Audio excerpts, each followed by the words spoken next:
everyone, and welcome to this talk. And for today's talk, I plan to drop on my research experience on modeling and optimization challenges for parallel programs. And especially, I'm going to talk about the role of idle waves. So if you have not familiar with what idle waves is, most probably, then I'm going to introduce it in a minute. But I would like to start with a little bit introduction to that research, that how this idea of research developed. Okay, so what we started with the bulk synchronous barrier-free applications, which means that we have regular and homogeneous execution and communication phases. And we want to, for this simplest experiment, we want to see that what is the total runtime of this application. We started with a simple assumptions like a compositional model, which means that total runtime of your application should equals to your execution time plus your non-executional time, which means the communication times. For execution time, we use different models here. For example, we used Roofline or the ECM model. And for non-executional communicational part, we use another models like Hockney and LogGOP model. And we were like to know that how this realistic this compositional model is. We ran some experiments and it turned out that either these simple compositional models become optimistic or pessimistic or work in a very, very limited context. And that can go in either direction. And this is why we want to know that why this realistic model, this is not a realistic model. Well, to answer that question, I think the general answer is that there is a complex interplay between your application and your systems, which means that our modern systems are highly hierarchical and noisy as well. There are a large spectrum of bottlenecks. For example, if you think about networks as well as sockets, then there is a bottlenecks on core level, cache level, and memory hierarchy. But this is some very general answer. We were interested to know about the specific answer that why this executional model of your total runtime is more complicated than a simple sum. And I think this motivation was enthralling enough to start this research. And what we started with a very simple experiment. So we started to have a memory bound application, which is the MPI parallel. What you can see here on the screen is some timeline where you have two processes and your execution and communication times are totally in lockstep, which means that there's no network contention, neither some load imbalance. So these are very homogeneous and regular phases. What we saw is that we run these experiments, and in the start, it was very lockstep behavior, but after some time, you will see an automatic snapping behavior of your application, which is very interesting to see, because what you see is that execution phase of one process is actually got overlap with the communication phase of another process. And it results although in a larger waiting times, but on the other hand, you can see your executional blue bars get shorter, which is because of boosting your per core memory bandwidth. Well, this is something that I was not the first one to observe. I heard that in my chair, for example, 18 years back, one of my senior colleagues, before his PhD, actually observed that thing on a very different architecture that was available 18 years back, is a single core Intel Pentium Prescott node, which has two sockets. And we try to reproduce these things, and these things are still reproducible on the modern architectures with so many cores there. This was very interesting, and maybe I can show some examples to elaborate this thing more. So what you can see here on the screen is MPI parallel lattice Boltzmann fluid. It's a simple application where you have execution as well as then you have 1D domain decomposition. What you see on the y-axis is your number of processes. And we are running here 100 processes with 5 nodes with 10 core system. What you see on the x-axis is the runtime. And now we started to see that this is very synchronous runtime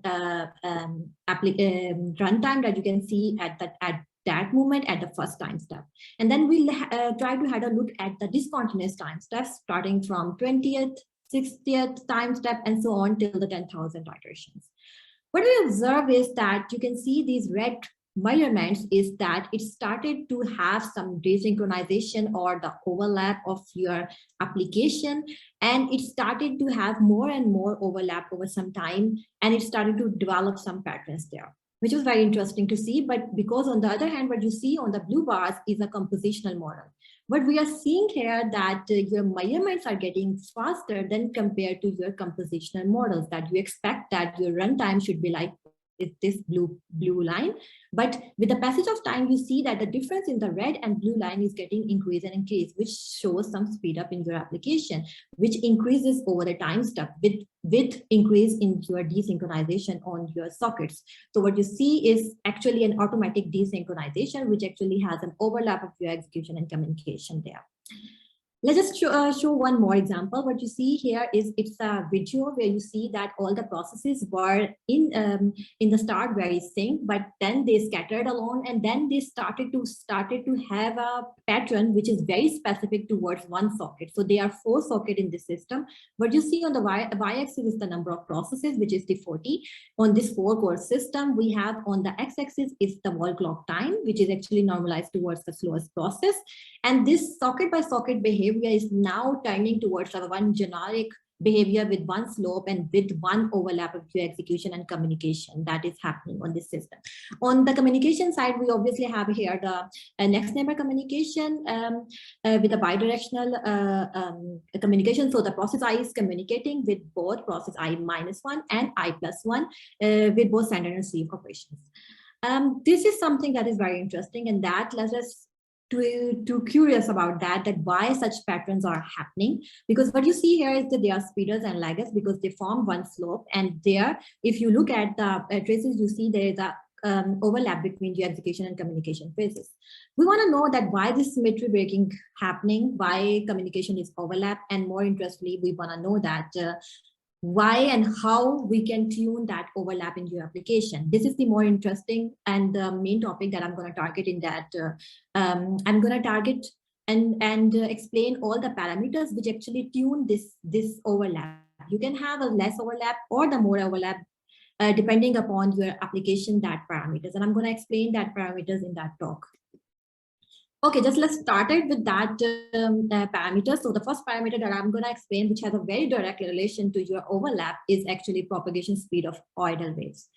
As idle wave is not a non-term, so I would like to introduce this term first. So this is very simple and illustrative experiment that I can show here, that you see 10 processes on your y-axis and you see wall clock time on the x-axis. All the processes are taking same time of execution time that you see on in blue bars. And what happened is that only one, and most importantly, this is a resource scalable MPI program, which means we don't have any contention in the program, neither at the network level, neither at the memory level. Like there is no memory bandwidth bottleneck as well. So what we did is that only one process, which is any process, like here, the process 5 is doing some extra work. And because of this thing, because there is a communication going on with the process 4, then this process 4 has to wait for process 5. And this how there is a delay induced on process 4. In the next iteration, this delay is introduced on the process 3 and then process 2 and process 1. And this is how one wave is developed.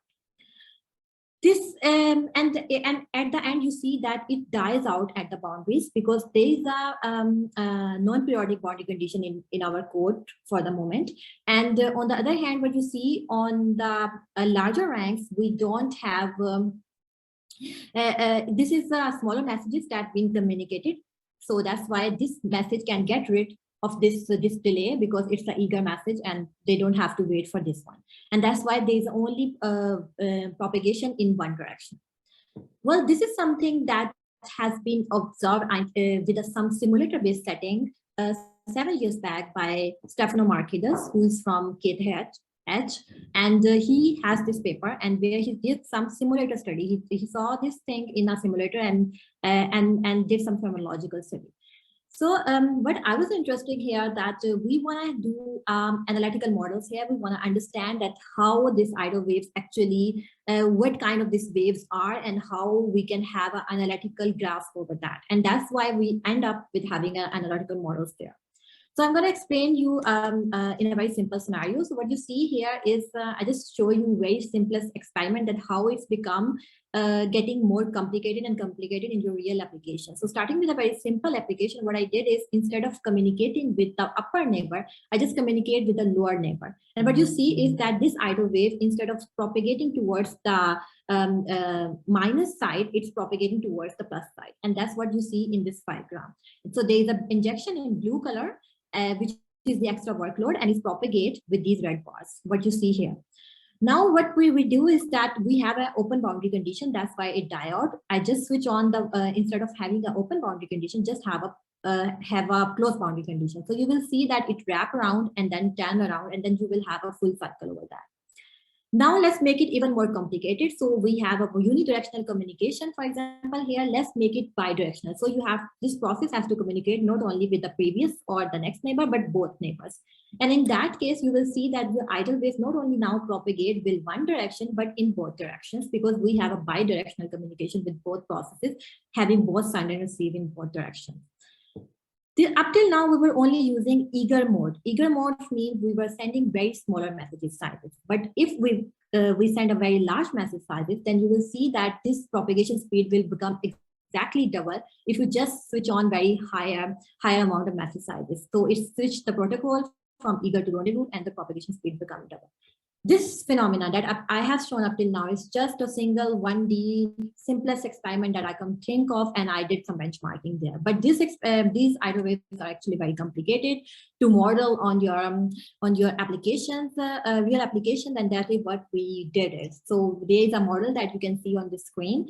This is what, this is the simplest explanation that that I took from our paper, and for the detail, you can have a look at this model, but I'm going to show you such some examples that shows that how this model actually shows you and come up with the right propagation speed for your applications.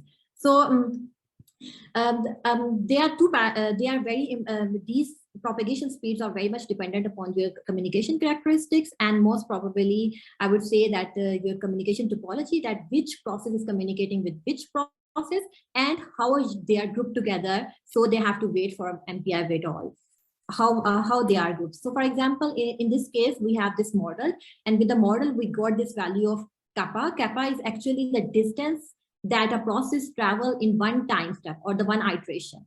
And this distance is actually calculated by one kappa parameter, which is from our model. And this can be easily seen from the experimental as well, that this parameter is actually 21.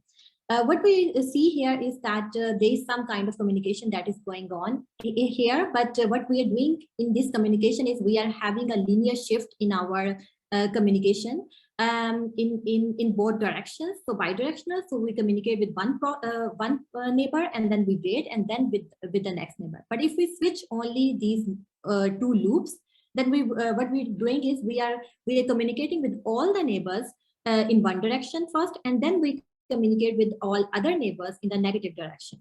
And that's the weight is distributed then in a different way, and that's why our model parameter kappa will be equals to j. J is just the maximum distance that you have in your matrix. So here j is 6, for example. You are communicating with directly 6 neighbors, and that's why this is how you calculate your kappa, and in the end you get your propagation speed of the wave. This is just to show that how powerful is this analytical model to come up in different scenarios. For example, if you make this matrix to be even more fat, then you get more higher speed of idle waves. Or just a very interesting example where you can see that we can have, for example, in SPMD, we have this thin fat matrix, and in that case, you will see some diffraction effects, which is very interesting to see that in the middle, for example, where you have a very dense communication, then you see the propagation speed of your waves are actually very higher.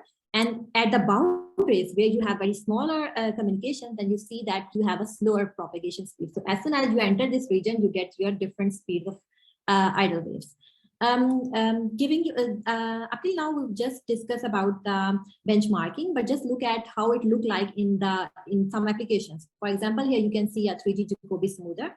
We know that Jacobi is a memory bound application. That's why I just run it on 1 MPI process per node, which means because we want to avoid this contention for the moment. So running it 1 process per node will not have memory bandwidth contention on the node. That's why, but this is the stencil pattern that you can see, and more interestingly, we are here communicating message sizes which are in kilobytes, which means the message sizes are large enough to be in rendezvous protocol. It cannot be sent with the eager mode, and that's why there will be 2 parameters in our formula. One is the sigma, which is because of the rendezvous mode, which it will be 2, and then kappa is calculated from the formula, and then this is how you get your idle wave speeds or idle waves in your real application. For example, if you make this stencil to be more towards the diagonal, more thick, thin, then you get the speed of idle waves to be exactly shorter, slower, which is actually half of the one that we have before. This is just another example to show that how this model is working. So this is SPMV with Hpcg matrix, and we explore different process dimensions. So for example, here we have the message in bytes, which means it's eager protocol. We don't have to consider this sigma factor, but only the kappa, and then kappa can be increased with changing the grid processes, and it increases the speed of your idle waves. So this is, and this is very interesting, the last example, which shows you that there are different kind of applications. So for example, this is the adopting mesh refinement, where you can see that over the runtime of your application, all the time your communication topologies changes. So starting with first iteration, you have a different communication patterns, and this communication partners actually getting increased with increasing your time step in this application. So if you look at the first iteration, you will see a stencil matrix for your communication, and you get a different pattern of your idle waves compared to if you look at somewhere middle around, you get a very non-stencil kind of random this kind of matrix and different propagation speed of idle waves. So these are very different flavor of application where you can observe that things. Up till now, I was very much focused on to show that we have an analytical model for modeling of idle waves. Okay, so we have a model, but we can predict the speed of idle waves in our application, but how it related to this overlap, where I want to go to that. So how I can increase the communication computation overlap by knowing this information. And this is what I'm going to show you a very smaller example for elaboration. For example, you have a direct neighbor communication. We know that if we have a different communication based upon our models, then we know that in this other communication pattern, the speed of our idle wave is actually triple. So but you see the overlap that you get here will be exactly 3 times more compared to overlap that you get here. So I'm going to show you just the result here. So if you measure the slope of your overlap, so overlap of your communication and computation, you will get some slope here. And if you measure the slope in that case, where you have 3 times speed, a faster speed of idle wave, then you get exactly a slope which is 3 times shorter, which means when you have a slower idle wave, you get more overlap of your communication patterns. So if you want to have a more communication computation overlap, then the applications which has slower idle waves will have a more better overlap. This is one of the main message that I want to convey here. Other than that, this is very interesting to know that how these idle waves actually behaves. So one of the simplest experiment that I can think of is that you can see here at a continuous interval, I have injections which actually propagate some waves, and because these injections are totally equal, so they propagate, they are equal enough, they interact and they cancel each other. But if one injection is half of the first injection, they propagate, they interact, half will cancel out because they are the non-linear interactions, and these interactions cannot be modeled by any linear wave equation. So so the half will be cancelled out, the remaining half will propagate, and then it actually propagate with the other remaining half, and then it cancels out. So but in real cluster, we have a very random kind of every kind of idle waves with a different different delay speed. So for example, here you can see whenever 2 idle waves interact, the smaller wave actually got cancels with the trailing edge of the larger wave, and the remaining actually continues. Here it's not continue because I just stopped the application. So this is the main, I would say, the essential feature. If you understand that how these waves actually interact, then you can easily understand that how these waves can interact with a noise, because we have noise all the time on our clusters, and these waves actually eat up all these noises by there. But I will not get more into that. But I would like to highlight at least one feature of these tidal waves in terms of interactions with the system. So where we are running on. So we here has three different systems that you can see. For example, here we have ME, and then we have SuperMOC, and then we have HOC. ME, these all three systems has the domain boundaries across their NUMA domains is very, very, very different. So, for example, it has a difference with 10 cores. Here you have a difference of 24 cores, but here on the HOC you will have a difference of 4 cores. So, which means that you will have so many domains or the boundaries or at your socket level. Why these boundaries are so important is that because whenever you see this noise is actually created by the communication inhomogeneities across these domains. So because inside that domain you have intra-domain communication, but across these domains you have inter-domain communication. That's create an communication inhomogeneities which actually propagates, and actually that's you can see these kinks on these boundaries which are more pronounced. So these noise actually, which is originated from these boundaries, actually travel and got decayed that one big tidal wave that you can see. Interesting point that I want to highlight here is that if you, so one might expect, okay, HOC has so many boundaries, that's why it should decay much more. But you see, the maximum decay that you can observe here is for the ME, and it's because it's not only the number of domains that we have, but also the communication differences that actually create these noises. So here the communication difference was smaller because even with 128 cores, we don't have any internode communication yet to create more communication differences there. And that's why HOC has less decay of idle periods compared to ME system there. So that is very interesting up till now. If you understand these waves, then the next step, and if you want to know about the noise statistics and all, then I would refer to that paper. But my main concern here is that next parameter, which is the most important parameter, I would say, in terms of showing the connection with your overlap. So this is what we call is the contention. Contention means any bottleneck. Up till now, we were, for example, discussing a resource scalable program, which means you have a performance which is linear, but you can have a different bottlenecks there. For example, in here you can see a memory bandwidth typical curve, but it can be many other bottlenecks. It can be in-cache bottleneck, it can be on or interchip network, or it can be linked between your host and accelerator. So any bottleneck can be there. We specifically more in details studied this memory bandwidth bottleneck, and the point where the number of processes which are required to achieve this maximum bandwidth is the right point to determine this overlap. I'm going to show you the exact relationship that how these things correlate for getting an overlap in your application in my next slide.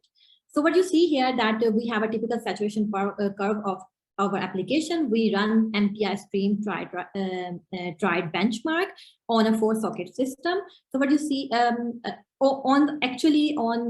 by using one MPI process per node. So we are only using one core for each node, and that's why you see we have one injection. It propagates without any decay, and in the end there is no overlap that I want to show you here. So when there is no contention in the system, you get no overlap, and as soon as you create, you started using more cores in the system, so you get having some saturation, and until as soon as this saturation point hits on, you see a clear overlap in your application. So what you see here is that your execution on one point is actually overlapping with your communication in the same point. So here with using the full socket, you get the maximum overlap, while if you're using only one core where you don't have any contention, then you get no overlap. This is the main point here. I'm doing here with my all experiments some injections, but the main message is irrelevant of these injections. We don't need to inject these things, but I'm just doing it to have a control experiment. But if you have some real measurements on your clusters, then you will see that these overlap will happen without any injections provoked by you. So it's just for the experimental purpose that I put that. But the general message is still the same. There's just one more illustrative example just to show that how this contention is playing a role in your overlap. So you see that this contention is very strong. This is the MPS stream tried benchmark. You should expect a very large overlap in your application with your execution. And you see here this thing. So for example, if so we have an injection, it die out, and in the end you get this one. But if you measure the number of processes active in one domain at each time, it will be always equals to your saturation point, which is the more interesting point, because here the saturation point is somewhere around this thing. On the other hand, if you make the saturation curve to be more scalable, so I will use a diff triad instead of strain triad, then the saturation point shifted towards the right, which means that we will have now the less overlap because we have less contention in the system. So this is what you will observe when you run the application. You see that you will have less overlap of applications there. And if you have scalable application, and if you plot it over the all runtime like a movie, and then you will see all the time you will your number of processes active in one NUMA domain will be always equal to the saturation point. And if you have the scalable code, then you get no overlap. So when you have scalable applications, no overlap. When you have strongly contented processes, then you get the maximum overlap. This is the main message here. This is how these parameters are tuned. If you want to tune the overlap, or you have a graph over the communication overlap in your application, you should be aware of contention in the application, and you should be aware of the communication properties of the application to know about the idle speed, that how this is behaving there. In terms of more detail, I have the references there. Okay, so I would like to move on. I have introduced at least the major factors there, and now I have encountered many interesting questions while doing that research. And one of the interesting questions was that up till now I only studied, for example, the point-to-point communication with any combination. But what about the collectives? It can be any collective, like all reduce, reduction, gather, scatter. So we did that study, and the point is that, for example, here you can see there's a all reduce operation whenever we have an idle wave which is propagating with that communication pattern, and as soon as the collective is called, this die out at the so they have to, every process has to wait, and after that collective is called, then everything is again synced, because everyone has to wait at that point. This is something that is an extreme, I would say, but it's totally depend upon how you implement the algorithm. For example, we have here the 3 different algorithms for all reduced, as you can see, and whenever you are all reduced called based upon the implementation of reduction, for example, here the default reduction operation that Intel 19.1 is using, where you can see that with the introduction of idle wave, as soon as your collective is called, it block your idle wave like a maximum speed for one block, and then as soon as for one socket or so, and then it came back to the same speed. This is how one implementation of reduction behaves. But there are some implementation of reduction like binomial, which has no influence on your idle wave propagation. So if this process calls the collective and it has no influence, and your implementation, your collectives can be totally permeable to idle waves, as well as they can cause some disturbances based upon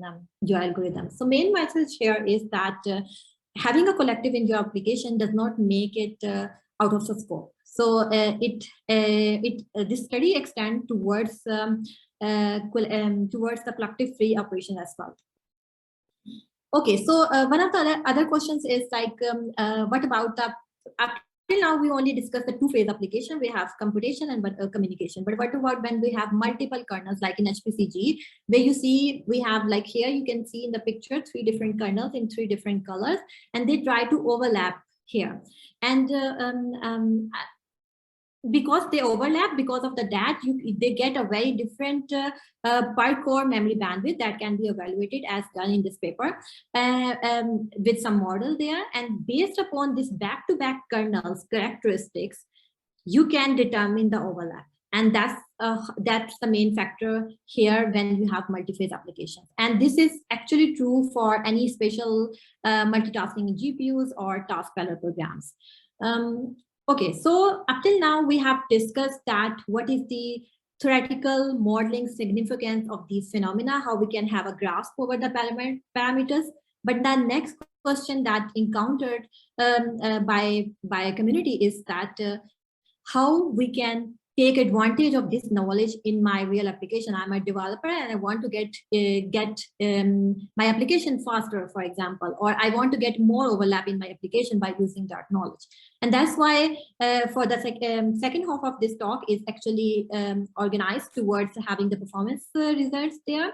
First study that you can see here is MPI parallel sparse vector multiplication. What you see here is that we have this CRS-based SPMV kernel, and we have 2 different implementation, 2 different MPI implementation of SPMV kernel. First is this is what we call it the split weight and versus the non-split weight. Both implementation has a difference that in one implementation like this one, where we have to try to have overlap of your communication and computation with some explicit programming. You will see here the weight is in between, and we perform some local computation, try to overlap it with some communication.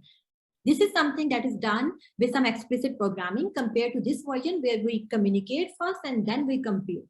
So we want to see that we know this listing 3 non-split version will have a this is a more synchronized baseline compared to this version, which will have some explicit programming involved to already have this overlap to push by the program.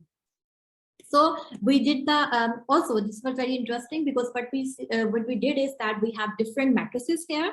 So here you can see that we have a PE order where the matrix is very much scattered, non-zeros are scattered, and then we try to apply some rescheduling technique to make this matrix to be very thin and to move all the non-zeros towards the diagonal. Because we know that when your communication matrix is thin, then you have a slower idle waves. But when you have the communication to be very scattered, which means your idle waves are like very faster, so it will be very quick in the system, and you will not get any overlap in that system. So that's why we know that this will have a better overlap compared to this one, and also we know that this non-split mode will have a better automatic overlap compared to a split mode, which already trying to get it from explicit programming.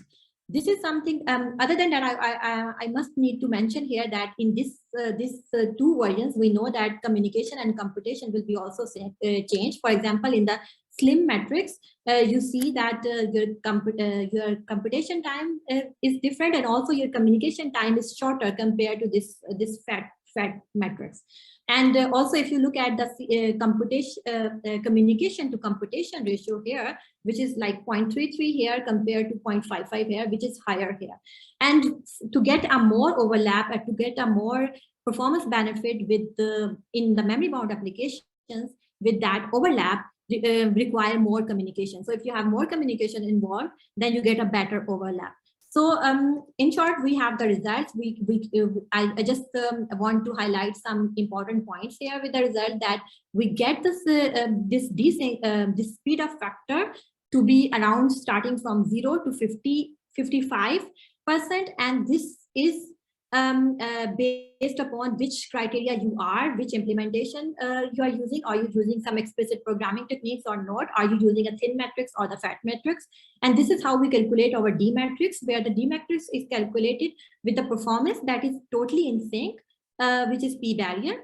And you have a barrier-free performance, so which is where you don't have any barrier. And in both comparison, we make sure that the cost of barrier is already excluded from this P. So the cost of barrier is not part of this matrix, and we only compare the sync implementation with the desync implementation.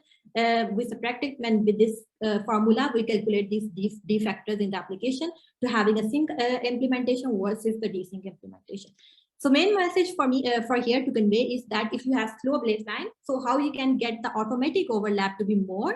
For example, this D factor to be higher. If you have a slow baseline, you don't apply any explicit programming techniques, then you have more opportunity to get automatic overlap, as well as if you have slower waves, which means you have low matrix bandwidth, then you get more overlap. But on the other hand, we know that slower or the lower matrix bandwidth has less communication overhead, which means less opportunity to get overlap benefits. So this is like a trade-off between that. So this is a very nice example that tells you that how the parameters that we study actually making sense in the applications. But then we study another application, which is the Hpcg. I intend not to explain the Hpcg here, but I just quickly remind that we know that in Hpcg algorithm we have 3 reduction operations, which are actually coming towards the next to the dot operation. And that 3 reduction operation, what we did is that for the reduction or reduce operation, we tune the algorithms, different algorithms. What you see here from A0 to A12 is the 12 different algorithms that we used for these collective operations. And you see here in these timelines for these domain sizes, different runtime of your all reduce operations based upon different algorithms. A main message that I want to convey and the below graph is actually the total runtime. So what you see in the first graph is only 1 iteration, where you see 3 reduction operations. So the runtime in 3 reduction operations. But in the below graph, you will see our execution, which is run for 1800 seconds and which takes so many iterations. And then it is the time spent overall for all the reduction. And the point here is that I want to make here, if you look at, for example, this one example, but you see that implementation, which was not very efficient, but least synchronizing, will get a better performance in the longer run. So it was not the efficient algorithm, but it was the least synchronizing algorithm. And that's why that's make it better for the longer run. On the other hand, for example, here, it seems to be a better algorithm, but it was the algorithm which is not the least synchronizing one. So if you run it with that algorithm, this will not be the best algorithm. So for example, here, these two are also the efficient algorithms that we can think of, but these were not the least synchronizing algorithms. And that's why in the end, we don't get the performance as better as we see for them to be more efficient. So the main message that I want to convey here is that it's not only that we should go, because least synchronizing algorithms are usually the efficient one, but there are some cases where you don't have the most efficient implementation, but these are the least synchronizing algorithms. So the main message I want to convey here, we should look for the least synchronizing collectives instead of taking the collective which takes some less minimum time. So we should consider that metrics. So that's the main message here. In the let's quickly run towards the next application, which we see is the lattice postman application. This is very interesting application, because what we see here, we usually we don't need any collectives there in lattice postman. We have a larger run, we do computations and so. But in order to do some correctness tests like the density test and so, we need some all reduce operations in certain frequencies. And that's what in this algorithms is designed. You can see that at some collective step, we will have the all reduce operation in the application. If you run your application in that, what you see is here is the performance results that you will get. If you tune, and on the x-axis, you have the collective time step, which means at the start, you will have the maximum number of collective operations, which means the collective is happening in each iteration. And at this edge, you will see there will be no collective in your application. This is how your application, your time step, collective time step is going from maximum number of collectives in your application to zero collective in your application. And what you see here is it's like a saturation curve, what you get in terms of performance. And what I want here, note that we have already excluded the cost of collective. So cost of collective has already been excluded from this graph. And this graph is only the difference in performance that you get with excluding the collective. So what will happen as soon as you increase the collective time steps, you are actually letting your application to get more overlap in between that time step. There is a margin to get that overlap, and that's why you get some applications speed up in the application. For example, in order to prove, so what we did is, if you increase your communication by computation ratio, you will see that this will be shifted up or down based upon your communication to computation ratio.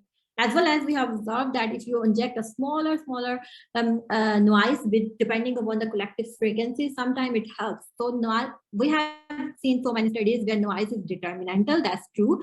Having so much noise is obviously determinantal.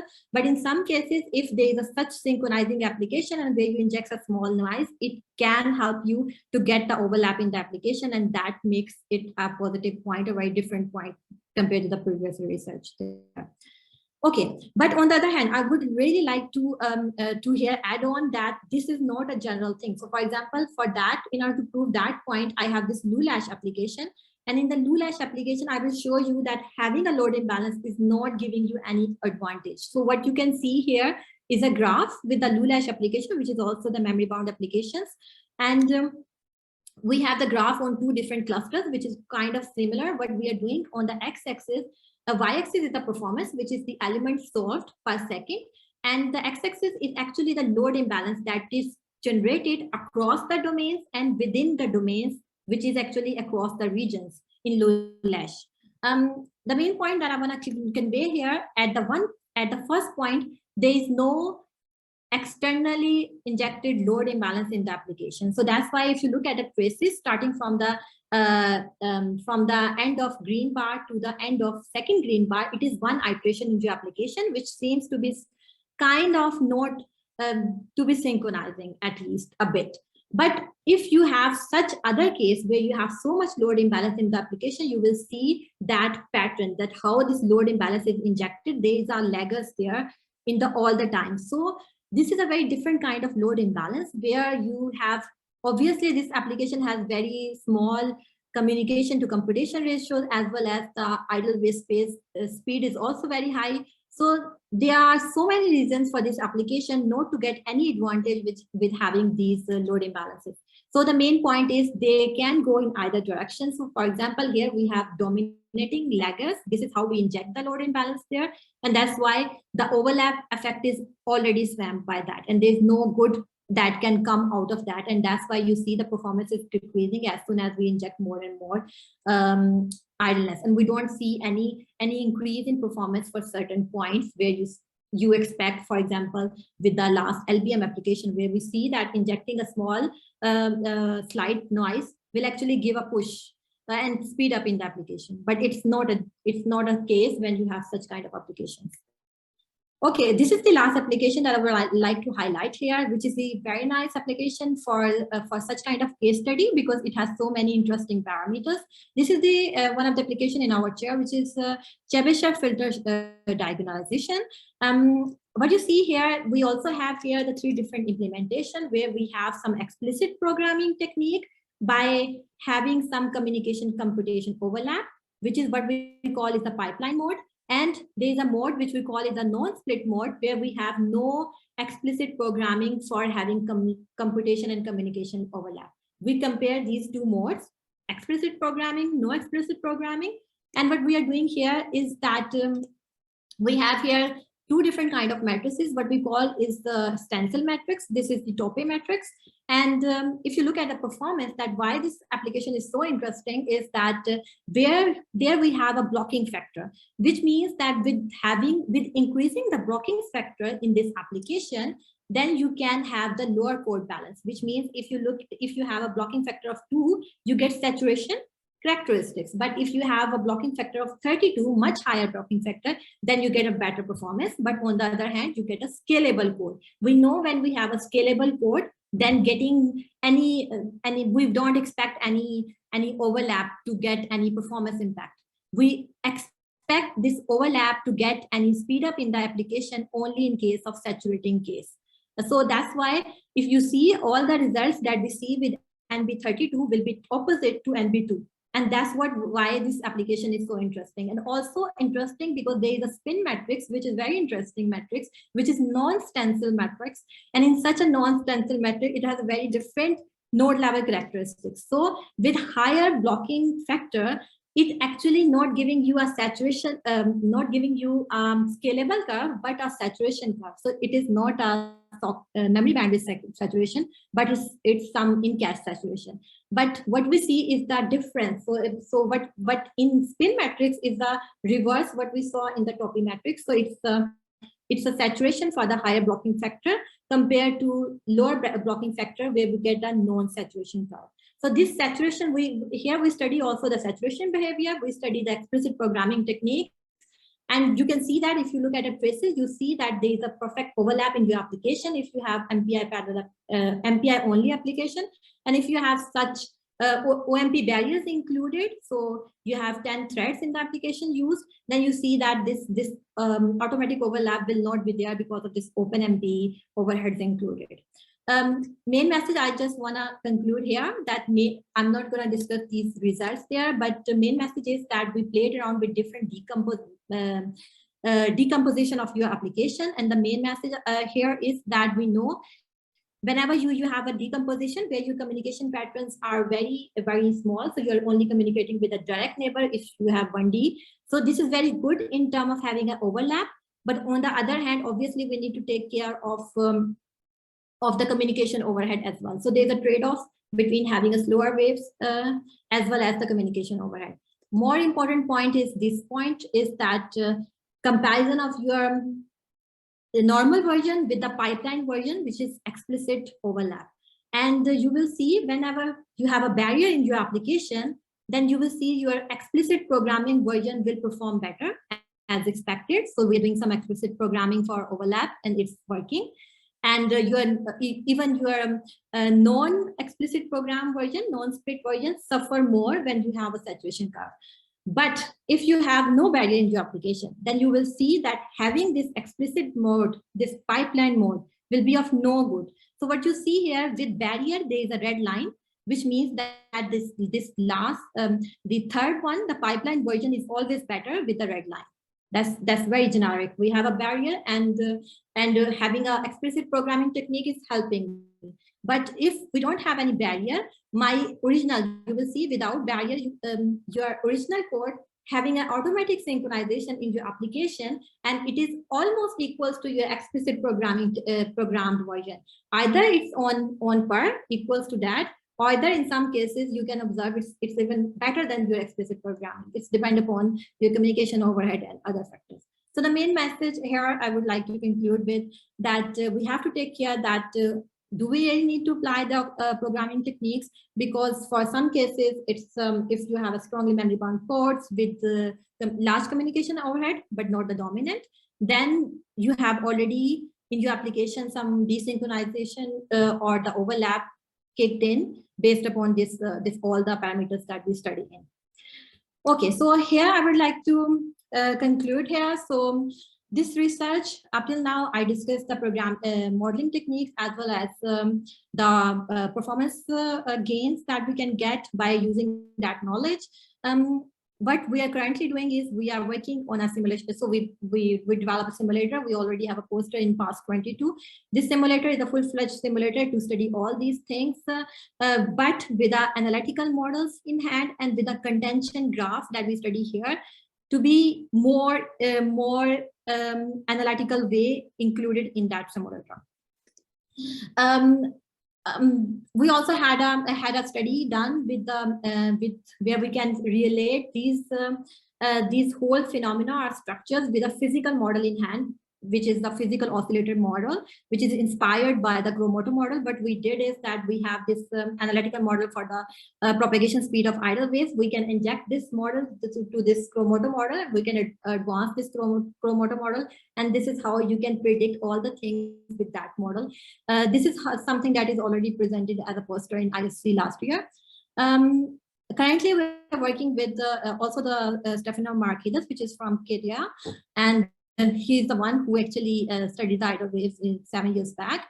And currently, we're studying together and having a paper there, trying to have a paper where we are having a look at the machine learning techniques and the advanced matrices for the such analysis. As well as we're working with the University of Basel, Professor Florina and her group. And here we are actually trying to answer a very important research question, that what should be the threshold that we should have, and which for applying such load balancing techniques, or we should know that when to apply these techniques and when not. And that's the because her group is very much focused on the load balancing and scheduling techniques. Then that's what we are trying to figure out here. Okay, so that's bring me to end of this talk. I would like to thank you all for listening. I would like to acknowledge Conveyor for funding and my advisors for being helping me, and thank you all for listening. And I would now open to take your questions. So if you have any questions, please ask. Thank you, Ayesha, for this very interesting talk. Are there any questions? Of course, I'm very much interested in everything, so as you know, but Okay, yeah. one question, if you can expand a little bit analogy between the Kuramoto model and how can be adapted to describe parallel application, because it's extremely interesting. Also, it's not trivial. Yeah, that's true, and I would definitely like to explore it with you. More to extend that work. Yeah, that I think in our last meeting you have some ideas there. I just need to work on that.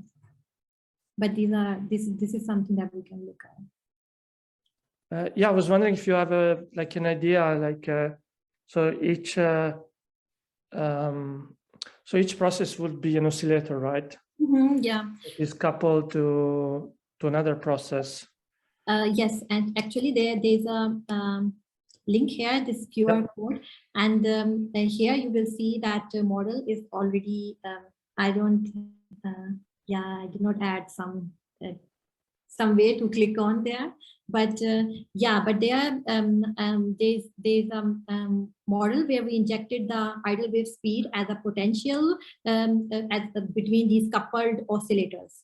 And then you can see this whole analogy that we observe here. For example, having this overlapped to be in hand with these parameters, because now the parameters are injected by this model, and yeah, it's kind of the potential between that coupled oscillators. Just for context, the Kuramoto model has an attractive potential in short range and repulsive in long range, so that in the end it fosters some kind of synchronization effect. If you want to describe desynchronization with a Kuramoto-like model, you have to make the potential repulsive on short distances. And if you do that, you very quickly get the basic phenomenology right. Okay, you make the oscillators repel each other. Of course, it must not be periodic. If it's periodic, you get some kind of phase slip where processes collect more than 2 pi of phase difference towards others. That's usually not possible with parallel programs. So you have to play a little bit with how what the potential actually looks like. But it's quite easy to have a selection of potentials that show the basic phenomenology of desynchronization. Yeah, actually, we modified the Kuramoto model a lot. So in the original Kuramoto model, it was the sinusoidal potential that they had. But the model that we modified is that it's a very different potential there. It's actually tangent hyperbolic. Yeah, thank you very much. That's very exciting. Yeah. Thank you. Any other questions? Ayesha, could you please go back to slide 28?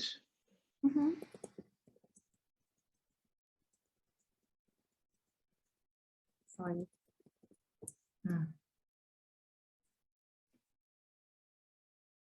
Okay. Yes. Yeah. So in the first panel, which is titled MPI all reduce, am I correct that this is actually a generic behavior for all collective algorithms that have a synchronizing semantic, like barrier, for example, and all reduce?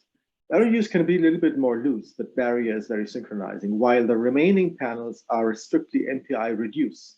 Yes, it's not only about this all reduce, but actually I had some, it was actually broadcast, or I don't remember exactly, but based upon the implementation of other any function like broadcast or so, you will get the same patterns for that collective. It must not be for the all reduce. It's only depend upon how you implement, for example, your broadcast. If you implement your broadcast with that much dependencies to have such synchronization across the processes, and then you will always get either it's a barrier, either it's synchronized any collective that will have such dependencies within the collective algorithms. Then it will die out correctly.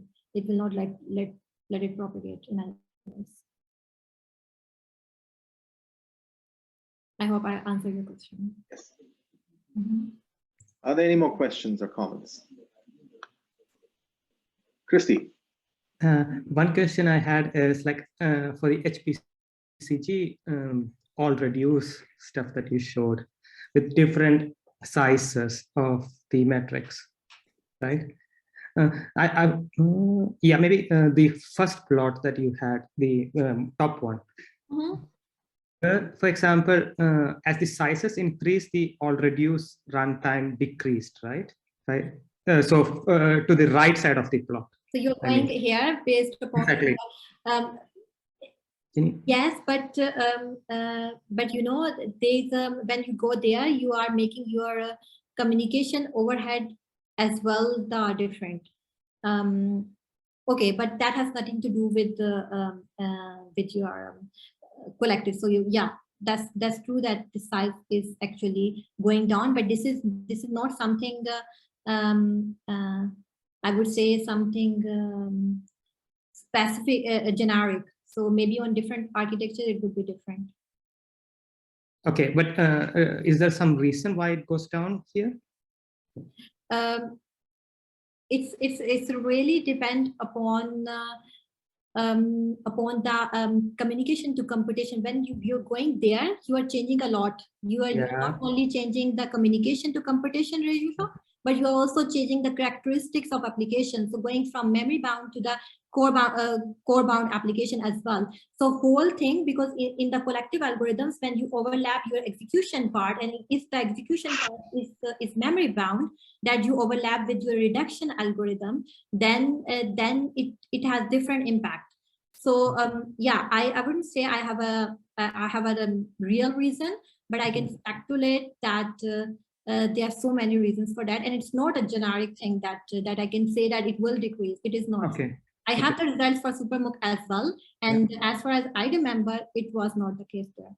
Okay. Okay. I was just wondering why. Yeah.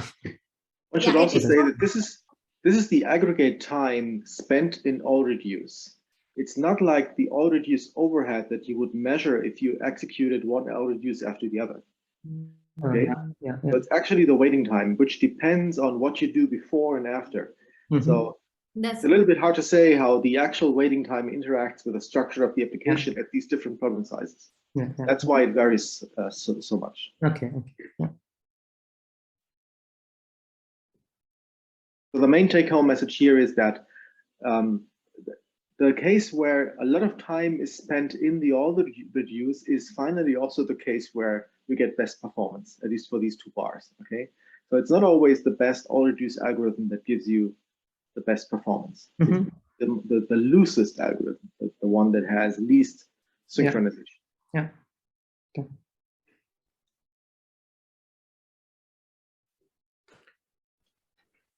So I have a question. So this famous paper by Thorsten Loeffler and Timo Schneider on the impact of the noise on very large scale. I have read that. computation, yeah, using simulator. I was wondering what your thoughts on extrapolating this work to, let's say, exascale, exaflop machine where you have millions of processes. Are you expecting somehow that the noise is going to be like a background, or is going to propagate everywhere and going to impact, still impact the application, or is just going to be, so just your thoughts, I guess. First of all, when you have such a large scale application, like a million of processes, then if the noise is very short, it cannot propagate to the whole system. It's not strong enough to propagate. So yeah, if the injection is so short, because in each inter-process interactions, there is a decay on the real systems that happens. And yeah, I have seen that, for example, in the experiments that's shown here in a very controlled environment where you have only like 40 or 100 processes, you can see it propagating in that way. But whenever I was on a real cluster and these things are happening there, then I see that these are injections, but it takes so much. So having a full idleness or idle wave propagation over across that number of processes is not really really that happens. So there are injections that happens on your system, but it's not strong enough to propagate to the whole millions processes. So there is still instability, right? Yeah, so the general patterns that we get, for example, in these 100,000 processes in these experiments over such large scale of like 10,000 iteration, this pattern, to get it on the millions iterations with a millions process, it's very, very difficult to get such a global, because it takes some time to become a global or stable thing, and it takes so much time if you have millions of processes, millions of iteration, and I don't know if you can even visualize it if you have such runs. So yeah, for them you will always see some different structure. So the one so you can see across multiple group of sockets one structure, and the group of socket the other structures. This is what you can see in that such large experiments. But getting a one predefined constant overlap slope is difficult when you are in that space. Wouldn't that be a good use case for injecting something deliberately so that you can push that process, right? That's totally usable, but then you have to be very, very sure that where you are injecting and how much you are injecting and things like that, because this is a cluster. You don't know what's happening at which time in point. So yeah, it will help you obviously, but to have more help or fine-tuning help, I would say, that will be still challenging. So also strong motivation to develop a simulator framework that allows you to simulate millions of processes without burning a lot of CPU time on a big machine just for investigating idle waves and desynchronization. That's why we're pushing the simulator a lot now. Yeah, I agree. So I think around 7-8 years ago, so what we did was a Monte Carlo simulator, so that we will basically evaluating averages on millions of processes using collectives. At that point, we were looking at the cost of imbalance and the synchronization cost. So we were not yet defining as idle, but that's another topic that we can discuss together, because we developed a Monte Carlo simulator. We thought the Monte Carlo way was the way to go towards such a large number. Okay, yeah, but if also just an additional point, if you look at all the work that has been done in previous years, for example, going back, not the recent years, but the previous, it was much more structured towards the collectives and not towards the point-to-point to see such propagations and things. So yeah, the things are very different if you have collectives only in that way. So much more focused application with the collective, and that has been studied extensively in that years. Yeah, but so we did also collectives like everybody else, but we model as point-to-point communication. Collectives are in behind point-to-point, that's true. But yeah, that's what then it depends how you implement the collective, which algorithms you are using, like here. So you can have synchronizing, very barrier kind of collectives, or you can have some point-to-points which can let you propagate. Yeah, no, exactly. So we did, I think, 5, 6 different collectives algorithm using point-to-point. And it was interesting. So for instance, this kind of like a tournament collectives, tournament-based collective, those can absorb, at that point we were talking about imbalance, they can absorb quite well. So that's another interesting area to look at. I can share with you later on the paper. Okay, I would like to have a look. All right, so I think we should wrap it up for today. Thanks a lot again, Ayesha, for your talk. Thank you everyone for attending, and see you in 2 weeks. Bye-bye. Bye. Thank you. Bye-bye.